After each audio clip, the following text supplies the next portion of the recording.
Welcome. This is Megan Mitchell with Agents of Change Social Work Test Prep, and today I'm here to bring you our updated social work shorts on Freud's psychosexual stages.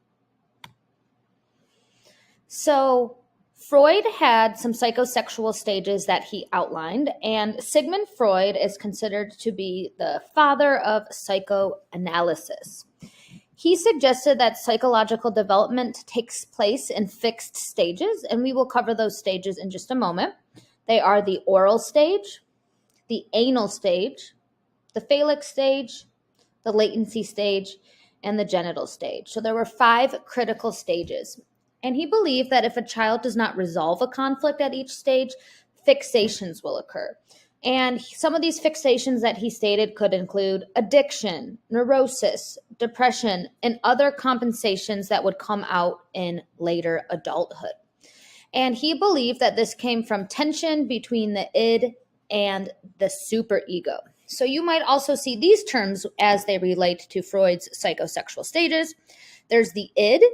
This operates according to the pleasure principle. So getting our basic needs met in the most immediate and pleasurable ways possible. So I want this, so I'm going to find a way to get it. The superego is on the other end of the spectrum, and this operates according to the morality principle. So we strive to suppress those impulses, that immediate need for gratification of the id, and guide our behavior based on what's morally correct. And we really start to develop morality and strong ideals. The ego is right in the middle. The ego is the most rational and practical part of the psyche, and it's responsible for our ability to think, reason, and make decisions. And lastly, Freud believed in psychosexual energy or libido, so that is where that term came from, as the driving force behind our behavior. So let's jump into these 5 stages. The first stage is the oral stage, and this generally occurs between birth and 18 months.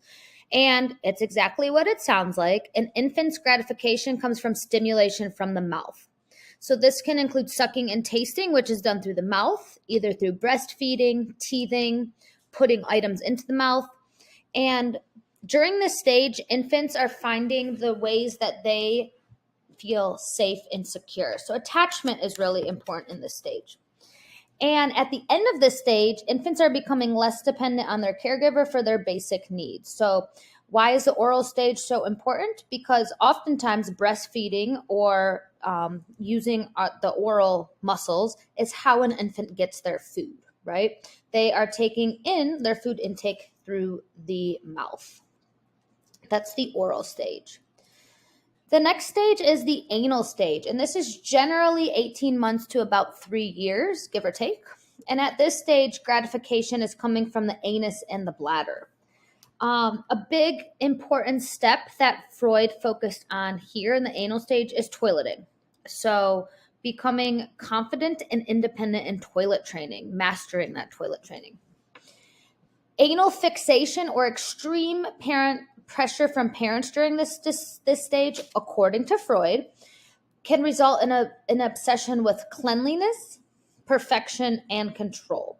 And that is where we get the term anal retentive. But on the opposite end, if there's lack of attention to detail or disorganization around toileting, this may cause a child to be messy and disorganized or anal expulsive. So you might hear those terms too. Anal retentive, that is really the obsession with cleanliness, perfection, control, orderliness. And then there's anal expulsive, messiness, disorganization. The next stage is the phallic stage. And this is when children, it usually ranges from age 3 years to 6 years, children begin to explore their bodies with an emphasis on the genitals, and they might be interested in the difference between genitals between sexes. This is an interesting concept, 2 concepts here that Freud came up with. There was the Oedipus complex and the Electra complex. So he stated that there's a sexual attraction to the parent of the opposite sex. So there was the Electra complex, which is that girls are attracted to their father and that there might be jealousy with their mother. And then the opposite of that is the Oedipus complex, where boys would be attracted to the mother and they would be jealous of attention from the father. Obviously, these do not really hold up today, but these were concepts that Freud put out at the time. And the big important thing here is that children will try to win over the bond between their parents and be the most important attachment in that parent's life.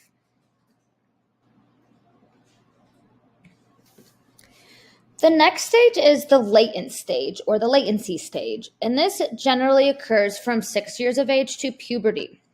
And what Freud believed happened in this stage is that the libido is suppressed. So their sexual interest becomes subdued during this stage. They're focused on developing life skills. So they might be focused on school, hobbies, interacting with their friends.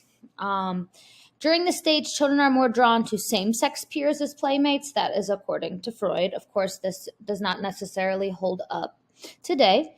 And then role models or interests are developed outside of the family. So Freud believed during this stage, children and adolescents are really seeking input and the attention of peers.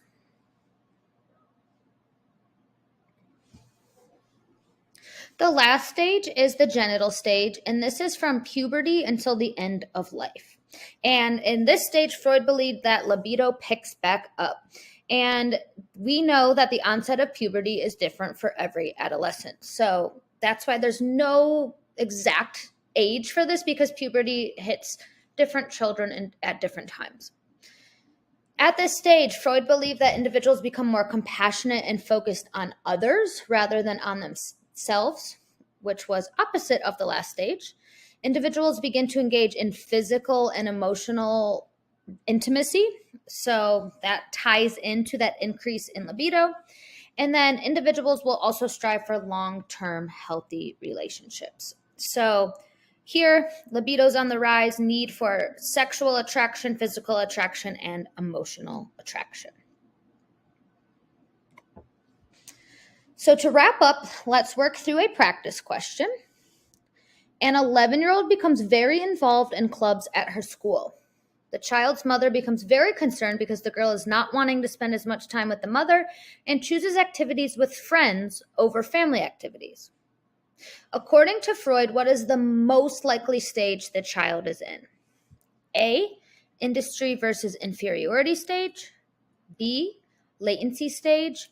C, self-actualization stage. Or D, early onset puberty. So you have to know what these stages of psychosexual development are and what characteristics or traits fit into the appropriate stage. So the answer here is B, the latency stage. And why is that? Because remember, at this time, children and adolescents are very interested in their peer groups. They are seeking support and attention from outside of the home. And it is very normal for them to want to spend time outside of the family unit and more time with friends. If you're looking for more ASWB study content, please check out our study materials. You can find tons of resources on agentsofchangeprep.com. We have a blog, we have lots of information out there, and we have something for everyone's budget from free to paid. If you are interested in contacting me, my email is here, agentsofchangeprep@gmail.com. So make sure, if you also are interested in more YouTube content, that you also subscribe to our channel. And lastly, thank you for tuning in. And remember, you got this. This test is hard, but it's doable. You're taking the step in the right direction, and I applaud you for your efforts. Good luck in your studying journey.